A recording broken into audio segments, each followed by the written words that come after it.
J'en ai marre, je perds trop de temps à faire mon color grading. Ça, c'est le genre de message que vous m'envoyez quasiment tous les jours sur Instagram. Et c'est normal parce qu'il y a des tas de bons tutos de color grading sur YouTube, mais il n'y en a aucun qui t'apprend à bien étalonner plusieurs plans en même temps. Et donc du coup d'avoir un workflow qui est véritablement parfait et rapide. Et je te le rappelle, être rapide, ça te permet de mieux facturer sur le futur tes prestations avec tes clients. Alors dans cette vidéo, je te montre exactement comment avoir le meilleur workflow pour étalonner facilement et rapidement sur DaVinci Resolve. Sur ce, on commence tout de suite. Donc là, comme vous pouvez voir, j'ai déjà un petit montage avec plusieurs plans qui ont été faits sur mon logiciel de montage. Et vous allez voir qu'en moins de 15 minutes, on peut étalonner tout ce projet super facilement. Et la première chose, bien évidemment, c'est d'aller vérifier directement dans notre projet, dans Color Management, voir si on est bien en accord avec tout. Donc dans notre Color Science, on se met en DaVinci YRGB. En Timeline Color Space, on se met en DaVinci White Gamut / Intermediate. Et en Output Color Space, on se met en Rec 709 Gamma 2.4. Si vous ne savez pas pourquoi je fais tout ça, je vous invite à aller voir cette vidéo qui explique exactement comment fonctionne le Color Space Transform pour avoir justement un rendu qui est vraiment parfait. Sur ce, on peut passer directement sur l'onglet couleur. Donc on va juste ici, on clique dessus et là, on apparaît sur notre fenêtre de color grading. Donc dans un premier temps, ce qu'on va faire, c'est qu'on va aller ici sur notre petite fenêtre, donc ce logo juste ici, on va venir cliquer dessus pour voir justement tous nos plans qui s'affichent et venir choisir notre plan de référence pour faire notre étalonnage. Donc là, on va prendre celui qui, je pense, représente le mieux tous les plans. En prendre celui-ci, il faut savoir que tout a été filmé dans la même journée. Maintenant, ce qu'on va faire, c'est qu'on va venir regrouper tous ces plans dans un seul groupe. Je vais vous montrer comment faire. Donc ce qu'on va faire, c'est que là, on a tous nos plans et on va venir tous les sélectionner. Donc pour éviter tous les sélectionner d'un coup, en faisant comme ça, en cliquant sur commande 1, 2, 3, 4, on va faire quelque chose de beaucoup plus simple parce que si vous avez beaucoup de plans, ça va être beaucoup trop dur. Donc ce qu'on va faire, c'est qu'on va venir cliquer sur la première image et ensuite on va cliquer sur Mage et on va cliquer sur la dernière image et comme ça tous nos plans vont se sélectionner. Ensuite on va faire clic droit et on va faire ajouter un nouveau groupe juste ici. Après vous le renommez exactement comme vous voulez. On fait OK et là on peut voir que juste en bas de nos images, il y a une espèce de trombone qui a été ajouté un petit peu vert pour dire que tout a été ajouté dans un groupe pour pouvoir faire le color grading en même temps. Maintenant, ce qu'on peut faire, c'est revenir à notre clip de référence. Donc moi, j'avais pris celui-ci, juste là. Ok, alors maintenant, on peut supprimer cette petite fenêtre en recliquant directement ici parce qu'on n'en a plus besoin. Maintenant, il va falloir que je vous explique quelque chose qui paraît compliqué, mais qui en réalité est très simple. Donc ce qu'on va faire, c'est qu'on va aller cliquer ici sur le petit onglet clip, juste là. Et comme vous pouvez voir, il y a 4 différentes choses ici, groupe pré-clip, clip, post-clip et timeline qu'on va apparenter à des niveaux. Et là, écoutez bien parce que c'est très important. Chaque niveau va venir impacter le suivant. Je vais d'abord vous expliquer le rôle du groupe pré-clip. Donc, on clique ici sur pré-clip et comme on peut le voir, en termes de mémotechnique, le node est entouré de jaune pour montrer que c'est le pré-clip. Donc, comme le nom l'indique, tout ce qui est pré-clip, c'est toutes les modifications qu'on va faire en premier. Donc, concrètement, ça veut dire quoi? Le Color Space Transform d'entrée, la réduction du bruit et les effets dits organiques, mais c'est quand même assez poussé, donc je vais pas m'avancer sur ça aujourd'hui. Ce qu'il faut vraiment comprendre, c'est que sur le pré-clip, on va venir mettre le Color Space d'entrée. Donc ce qu'on va faire, c'est qu'on va le mettre tout de suite. On va aller juste ici dans nos effets et on va venir chercher ici avec la petite loupe Color Space Transform. Et en fait, c'est là où on va venir commencer la transformation de notre log vers un Rec 709. Dans notre Color Space Transform, on va mettre les specs de notre caméra. Donc moi, en l'occurrence, j'ai filmé en Sony S-Log3 Ciné et dans Input Gamma je me suis mis en Sony S-Log3, mais vous avec votre caméra vous avez sûrement des specs différentes, donc je vous invite à regarder vraiment les specs de votre caméra. Sinon en Output Color Space on va venir se mettre pour tout le monde la même chose en DaVinci White Gamut et en Output Gamma on se met en DaVinci Intermediate. Donc ça c'est le Color Space de travail de DaVinci. Rappelez-vous, c'est ce qu'on a mis ici dans le petit engrenage juste ici, Timeline Color Space. Ça va nous permettre d'avoir une meilleure flexibilité, mais ça bien évidemment je l'explique mieux en détail dans la vidéo qui s'affiche juste ici. Donc maintenant on peut le renommer en faisant clic droit et en mettant CST in. Ok, donc maintenant on va faire directement le color space de sortie, mais pas directement dans le groupe pré-clip. On va se mettre ici, on retourne dans le groupe pré-clip et on se met sur post-clip. Et là on vient en recréer un nouveau et on vient mettre le color space de sortie. On refait la même chose. Color Space Transform, Input Color Space, tout le monde pareil, on se met en DaVinci White Gamut, en Input Gamma, on se met en DaVinci Intermediate, et en Output Color Space, là on veut la sortie, on se met en Rec 709, parce que notre vidéo, on veut qu'elle ressorte en Rec 709. Et Output Gamma, on se met en Gamma 2.2. Exactement comme on a fait, rappelez-vous, ici sur l'Output Color Space. Rec 709, Gamma 2.2. Et maintenant, ce qui est intéressant, c'est qu'on peut voir que quand on retourne juste ici, tous nos plans ont été mis automatiquement en Rec 709. Donc comme vous l'avez compris, les groupes pré-clip et post-clip vont s'appliquer automatiquement à tous nos plans. Déjà, ça nous évite de faire des copier-coller, etc. C'est super relou. Tout se fait automatiquement. Donc là, on le renomme en mettant CST out. Et maintenant, vous allez me demander, Mais à quoi servent du coup les autres niveaux, le clip et le timeline? Je vais vous expliquer. Si ces conseils en color grading te parlent, c'est que t'es la bonne personne et surtout c'est que la vidéo t'a bien trouvé. Mais je pense honnêtement qu'il te manque un petit truc pour passer au niveau supérieur. Et ça tombe bien, aujourd'hui, moi je suis prêt à t'aider. Tu peux prendre un appel stratégique de 30 minutes avec moi ou avec mon associé. Et pendant ces 30 minutes, accroche-toi, on va faire quelque chose de très simple. On va analyser ta situation actuelle, comprendre pourquoi est-ce que tu n'arrives pas encore à vivre de la vidéo et monétiser tes compétences en color grading par exemple. Mais on va surtout t'aider à construire un plan clair pour atteindre les 2-3 000 € par mois grâce à la vidéo. Et bien évidemment, ça comprend tes skills en color grading. Parce qu'aujourd'hui en 2026, crois-moi qu'on peut bien facturer ses skills en color grading. L'idée c'est qu'à la fin du call, tu repartes avec une offre claire, donc concrètement ce que tu dois vendre, le type exact de clients que tu dois viser, combien de clients il te faut pour vivre de ton activité et surtout, le plus important, la stratégie pour aller les chercher. Et pendant cet appel, je vais t'offrir tous les powerheads que j'utilise pour moi-même et pour ceux de mes clients. Surtout, on va t'éviter de perdre ton temps sur des réels à 20 balles. Parce que oui, moi aussi, je suis passé par là. Par contre, je prends uniquement 5 personnes sous cette vidéo. Donc si tu es réellement motivé et que tu veux ta place, c'est le premier lien directement dans la description. Tu réserves ton créneau, ça prend 10 secondes maximum. Celui-ci, groupe clip, il va vraiment nous servir à modifier chaque clip individuellement si jamais il y a besoin de modifier. Parce qu'on sait très bien que d'un clip à un autre, même si c'est le même environnement, il y a toujours des variations d'exposition ou des choses comme ça. Mais ça, on va y revenir juste après. Et donc, il y a un dernier niveau qui s'appelle le niveau timeline. Donc là, comme vous pouvez le voir, le node est entouré de bleu pour nous dire que on est bien sur le niveau timeline. Et celui-ci va justement venir modifier toute notre timeline. Mais celui-ci, je le conseille pas trop, il est pas trop optimisé. Nous, on va vraiment se focaliser sur pré-clip, clip et post-clip. Parce que bien évidemment, sur chaque projet, vous avez forcément des lieux différents, des heures de tournage qui sont différentes. Donc si vous avez filmé dans une voiture et après vous avez filmé en extérieur et après vous avez filmé dans une chambre, chaque lieu, chaque image, chaque étalonnage sera différent et on ne peut pas appliquer le même color grading sur toutes ces scènes là. C'est pour ça que c'est mieux de faire un nouveau groupe à chaque fois pour chaque petit projet.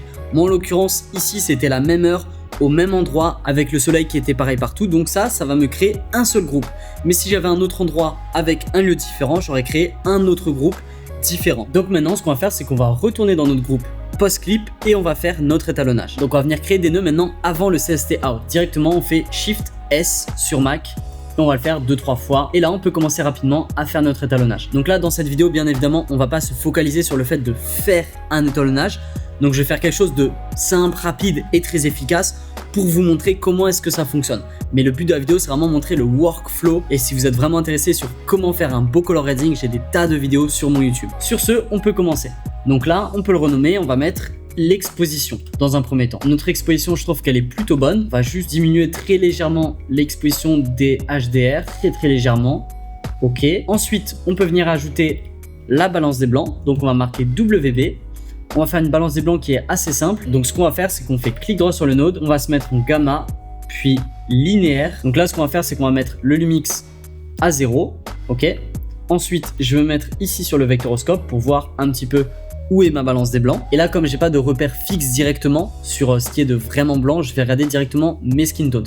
Je pense que la balance des blancs est déjà très propre, mais je pense qu'on peut l'améliorer un petit peu. Pour rappel, si vous voulez bien regarder comment sont vos skin tones, s'ils sont vraiment propres, vous pouvez aller directement ici, à côté du vectoroscope, et cliquer sur Show Skin Tones Indicator. Comme ça, ça montre exactement votre ligne des skin tones juste ici. Et là, ce qu'on va faire, c'est venir bouger le gain. Donc, on va bouger très légèrement. On va avoir quelque chose de propre. On regarde sur mes skin tones. Donc là, souvent d'expérience, chez Sony, il y a souvent une teinte assez rosée. Donc, ce qu'on fait, c'est que je me mets un petit peu plus vers le bas. Là, je pense qu'on est good. Ensuite, on va faire les contrastes. Donc, on va renommer directement contraste. On va faire des contrastes assez basiques. On va changer le pivot en se mettant ici à 0,336. Pour rappel, on est toujours dans les primaries, color wheels. Et ensuite, on peut bouger le contraste.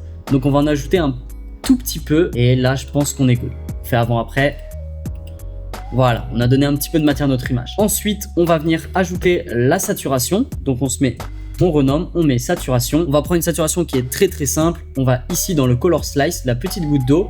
Et on va venir ici ajouter de la saturation. On en rajoute très légèrement. Moi, j'aime beaucoup la satu. Je trouve qu'à 1,6, on est pas mal. Quand on fait avant-après, voilà. On a rajouté un petit peu de vivacité à notre image. Donc ça, c'est plutôt cool. Ok, donc là, maintenant, ce qu'on va faire, c'est qu'on va en recréer 3 en parallèle node. Donc on fait Option P 2 fois. Ok, là, ça va nous créer des parallèles nodes. Là, le premier, on va changer la couleur du ciel. On va l'appeler ciel, tout simplement. On va venir ici dans nos curves. Et on va changer le curve Q vs Q. On fait quelque chose encore une fois de très basique. On ne se prend pas trop la tête. On clique sur notre ciel et on va venir le changer de couleur. On va prendre quelque chose d'un petit peu plus chaud, d'un petit peu plus sympa. Voilà, d'un petit peu plus sciant. Là, on se rapproche sur quelque chose de plutôt cool. Voilà, on fait avant-après. Voilà, notre ciel là, il donne un petit peu plus envie quand même. Ensuite, en deuxième, on va faire les skin tones. Donc on renomme skin, on va se mettre sur nos skin tones, on va faire quelque chose d'un petit peu plus orangé, d'un petit peu plus golden hour. On sélectionne les skin tones et on va changer très légèrement d'un petit peu plus orangé. Ok, et on va venir rajouter un petit peu plus de saturation. Donc là pareil, on se met en curves, hue, vs saturation. On rajoute un tout petit peu, faut pas que ce soit trop fort. Et là, on est plutôt good. Et sur le dernier, tout simplement, on va venir créer un masque. On va pas se prendre la tête, on crée un petit masque comme ça.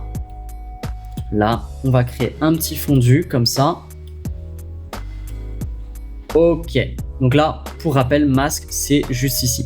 Ensuite, on crée le masque ici et on va venir cliquer juste ici. Ensuite, on revient sur nos roues HDR, très important. Et on va baisser le niveau global très légèrement. Baisse. Je trouve que on est pas mal. On fait avant-après. Voilà, on a quelque chose de plus ou moins correct, donc ça c'est good. Et pour le dernier, on va venir tout simplement ajouter un petit split tone des familles. Donc on va dans effet, on met split tone et on le drag and drop directement. Et là ça donne vraiment cette couleur où en fait les teintes vont venir changer sur les ombres et sur les hautes lumières. Donc ça c'est vraiment top si vous voulez un effet cinématographique très rapidement. Donc là il est très fort. Moi je vais cliquer sur Protect Neutral pour protéger mes blancs et qu'il y a la teinte qui ne vienne pas directement sur mes blancs. Je vais l'augmenter un petit peu, on va un petit peu forcer. Et je trouve que on est plutôt pas mal. Voilà, on a fait quelque chose de très simple, très basique. On fait un avant-après. On est passé de ça, un Rec 709, à ça, une image un petit peu plus vivante. Voilà, je vous ai montré un color grading qui était très simple à faire, très basique. C'est le color grading qui s'adapte exactement à mon clip de référence. Donc ce qu'on va faire, c'est voir comment est-ce qu'il s'adapte à tous mes autres clips. En cliquant ici sur Lightbox, complètement en haut à droite de l'image.